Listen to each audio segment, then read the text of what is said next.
Hello, today I will be discussing about what inspired me to become a YouTuber. क्या वो वजह है जिसकी वजह से मैं भी एक यूट्यूबर बन गया। दोस्तों, हम सबके जीवन में बहुत सी चीजें आती हैं अपने उम्र के हिसाब से, अपने अनुभव के आधार पर, और बहुत सारी चीजें हम सीखते हैं, बहुत सारी चीजें हम जीवन से सीखते हैं, किताबों से सीखते हैं।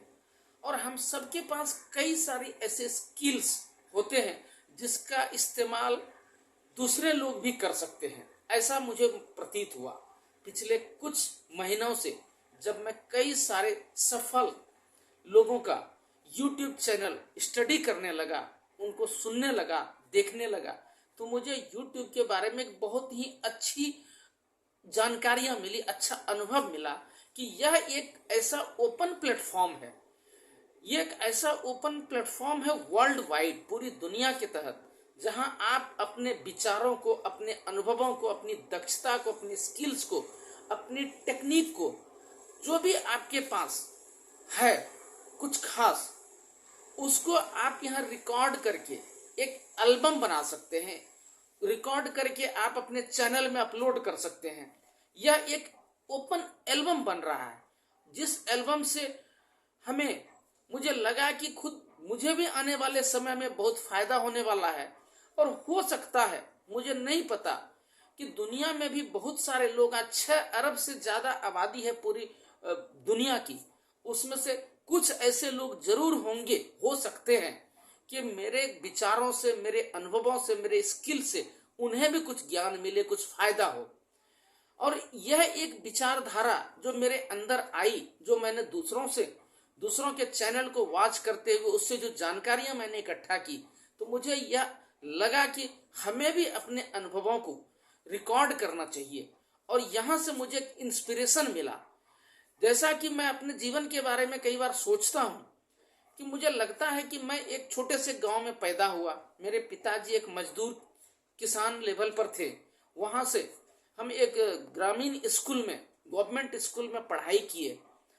पढ़ाई करने के साथ साथ मेरे पिताजी का एक छोटा सा परचून का दुकान भी था, उस पर भी हम बैठते थे, सेल्स का काम करते थे। Before 10th 7th 8th standard में ये सब चीज हम सीखे। और उसके बाद पढ़ाई में इंटरेस्ट जगा, फर्स्ट डिवीजन किए बिहार बोर्ड से। फिर सेंट्रल गवर्नमेंट का वैकेंसी निकला, मैंने वो वैकेंसी दिया, एग्जाम दिए, कंपटीशन पास किया, और इस तरह से सेंट्रल गवर्नमेंट में 17.5 के एज में मैं ज्वाइन कर गया। एज इंडियन एयरफोर्स में मेरी ज्वाइनिंग हो गई। और ये कहानी है दोस्तों वे बैक 1990 की, 1990 की, जब मैं भागलपुर से पटना जा रहा था एग्जाम देने के लिए। पटना रेलवे स्टेशन पर बुक स्टॉल में मुझे एक बुक दिखाई दी। उस समय 1990 की बात बता रहा हूं, जब मैं 17 ईयर्स का था।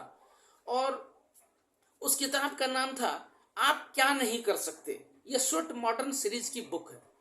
उस बुक को मैंने स्टॉल में देखा, 25 रुपये का वो किताब था। मैंने पटना जंक्शन से उस किताब को खरीदा और उस किताब के एक एक लाइन को पढ़ा।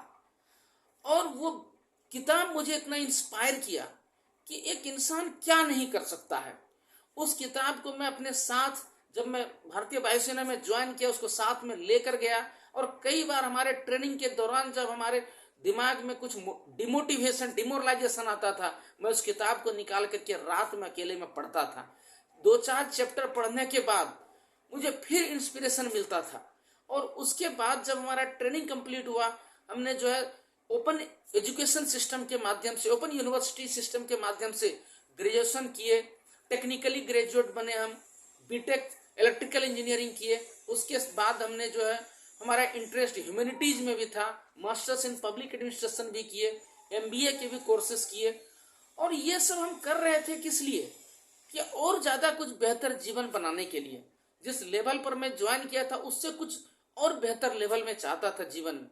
इसी दौरान जब मैं दिल्ली में था, दिल्ली में हमारा जब ट्रांसफर हुआ और यहाँ पर हमारे कलीग थे, उन्होंने मुझे एक सेमिनार के अंदर इनवाइट किया था। ये कहानी है 2003 की। 3 में जब मैं एक सेमिनार के अंदर गए, वहां पर बहुत सारे इंटरनेशनल स्पीकर्स थे और उनको देख करके हमें एक गजब का मोटिवेशन मिला कि दुनिया में और भी कुछ बड़ी बड़ी चीजें हैं जिसके साथ हम अटैच हो सकते हैं। उस सेमिनार ने मुझे इतना इंस्पायर किया कि मैं कुछ चीजों को और बेहतर तरीके से स्टडी करने लगा। अपने करियर की स्टडी जो थी, एकेडमिक स्टडीज के साथ साथ हमने कुछ बिजनेस स्टडीज शुरू किए। सबसे पहली बुक उस समय मैंने पढ़ी थी रॉबर्ट टी कियोस्की की बिजनेस स्कूल। उसके बाद मैंने rich dad poor dad Robert T Kiyosaki से ही पढ़ी। इसके बाद हमने जीत आपकी पढ़ी शिव खेड़ा की।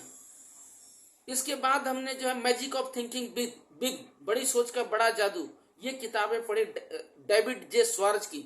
और इस तरह से पिछले 17-18 सालों में मैंने 100 से ज्यादा किताबें अलग अलग फील्ड की पढ़ी।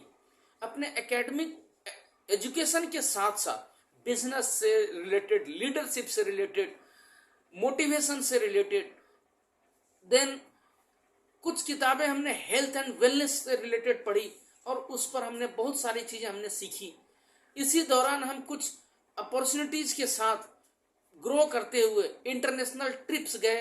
हमने यूरोप गए हम घूमने वाइफ के साथ, फिर हम अमेरिकन कॉन्टिनेंट गए, फिर हम ऑस्ट्रेलियन कॉन्टिनेंट गए। और इस तरह से इसके साथ साथ हमने कुछ ट्रेडिशनल बिजनेस शुरू किए। हमने जो है ट्रेडिशनल बिजनेस में भी अपनी कामयाबियां ली। और इस तरह से जब मैं अपने आप को लुक बैक करता हूं दोस्तों, तो मुझे लगता है कि जो हमारे अंदर अनुभव है, पिछले 50 सालों का भी मेरा 50वां साल चल रहा है, ये अनुभव को मैं अपने ही अनुभव को सबसे पहले तो रिकॉर्ड करके अपना एक एल्बम बनाऊं। मे बी कि ये एल्बम जब मैं आज से 2 साल 3 साल 5 साल बाद देखूंगा तो मुझे खुद से ये पता चलेगा कि मैं आज से 5 साल पहले 4 साल पहले कहाँ था, मेरी थॉट क्या थी, मेरे विजन्स क्या थे, मैं किस तरह से बात करता था, किस तरह की भाषाओं का यूज करता था। क्योंकि लाइफ एक कंटिन्यूस लर्निंग प्रोसेस है। हम लोग एक स्टूडेंट भी हैं और हम एक टीचर भी हैं। This is a common process. वो लाइफ हम सीखते भी हैं और हम सिखाते भी हैं। और यह जो सिलसिला है, इस सिलसिले में हमें कई सारी बातें समझ में आई और यही चीजें मुझे इंस्पायर किया कि क्यों ना हम अपने एक्सपीरियंसेस को, अपने स्किल्स को जो हमारे अंदर है उसको रिकॉर्ड करके इस चैनल के अंदर डालेंगे, जो एक इंटरनेशनल प्लेटफॉर्म है। हो सकता है हमारे इन अनुभवों से, हमारे इन एक्सपीरियंसेस से शायद एक पर्सन को भी, किसी एक पर्सन का भी अगर भला हो जाएगा और उनके जीवन में कुछ सकारात्मक परिवर्तन हो जाएगा तो मेरा यह जो वर्क सफल हो जाएगा। और यही सोच लेकर के मैंने जो है रिकॉर्डिंग शुरू की और इस तरह से जो है अपने चैनल में उसको अपलोड करना शुरू किया। क्योंकि मुझे एक और चीज समझ में आया कि इस दुनिया के अंदर हर इंसान यूनिक है। प्रकृति ने हम सबके अंदर कुछ ना कुछ अलग पर्सनालिटी दी है, कुछ ना कुछ अलग दिया है। जो हमारे अंदर है किसी और के अंदर नहीं है, जो आपके अंदर है वो किसी और के अंदर नहीं है। किसी भी 2 इंसान की शक्लें नहीं मिलती, किसी भी 2 इंसान की सोच 100% नहीं मिलती, किसी भी 2 इंसान का ब्रेन 100% दूसरे के साथ मैच नहीं कर सकता। इसका मतलब क्या हुआ, हम सबके अंदर कुछ यूनिक क्वालिटी ईश्वर ने प्रदत्त की है और उस यूनिक क्वालिटी के द्वारा हमारा लाइफ का अपना कोई मिशन है। हम सबका अपना अपना मिशन है। देखिए, कोई चांद पर जाने की तैयारी में है, कोई चांद पर चले गए, किसी ने मिसाइल बना दिया, किसी ने एरोप्लेन बना दिया, किसी ने कंप्यूटर बना दिया, किसी ने मोबाइल बना दिया, किसी ने क्या क्या नहीं बना दिया इस दुनिया के अंदर। तो हम सब के अंदर भी कुछ यूनिक क्वालिटीज है और उस यूनिक क्वालिटी को हमें खुद ही ढूंढना होगा, खुद ही समझना होगा और उस यूनिक क्वालिटी से दुनिया को भी अवगत कराना। जो हमारे अंदर स्किल्स है, जो हमारे अंदर एक्टिविटीज है, जो हमारे अंदर एक्सपीरियंस है, नॉलेज है, उसे दुनिया को भी अवगत कराना हमारी एक रिस्पॉन्सिबिलिटी है। और इसी रिस्पॉन्सिबिलिटी के तहत मैं इस कार्य को आगे बढ़ा रहा हूं। अगर मेरे ये विचार आपको अच्छे लगते हैं तो आप मेरे इस चैनल को लाइक करें, सब्सक्राइब करें और शेयर करें। Thank you very much.